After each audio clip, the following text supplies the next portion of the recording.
একমাত্র আল্লাহর জন্য।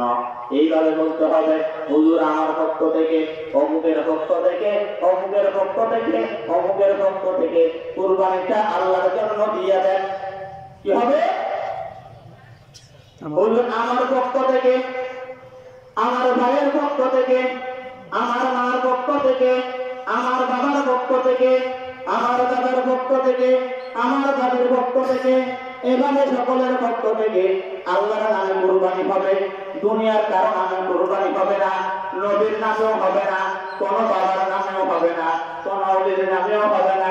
আল্লাহু আকবার, একমাত্র কুরবানি হবে আমার আল্লাহর নামে। এই জন্য ভাইয়েরা, বাবারা, আমার লক্ষ্মী বাবারা, আল্লাহু আকবার, আজকে আমরা কুরবানি দিব। আল্লাহু আকবার। অনেকেই কুরবানির পশুটা আমরা ক্রয় করেছি, অনেকেই অনেক চওড়া মূল্য দিয়ে। কেউ ক্রয় করেছি 5 লক্ষ টাকা দিয়ে, কেউ ক্রয় করেছি 10 লক্ষ টাকা দিয়ে, কেউ ক্রয় করেছি 1 লক্ষ টাকা দিয়ে। আল্লাহু আকবার। দুনিয়ার সবাই দেখতেছে, এমন একটা ইবাদত এইটা, সেই ইবাদতটা সবাই দেখে, বাইরে দেখে, বনে দেখে, আত্মীয়-স্বজন সবাই দাঁড়ায় থাকে।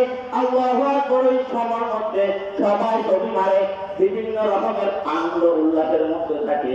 আল্লাহু আকবার। আজকে আমার আব্বা অনেক বড় একটা গরু কুরবানি দিচ্ছে, অনেক বড় একটা মহিষ কুরবানি দিচ্ছে, অনেক বড় একটা উট কুরবানি দিচ্ছে। আল্লাহ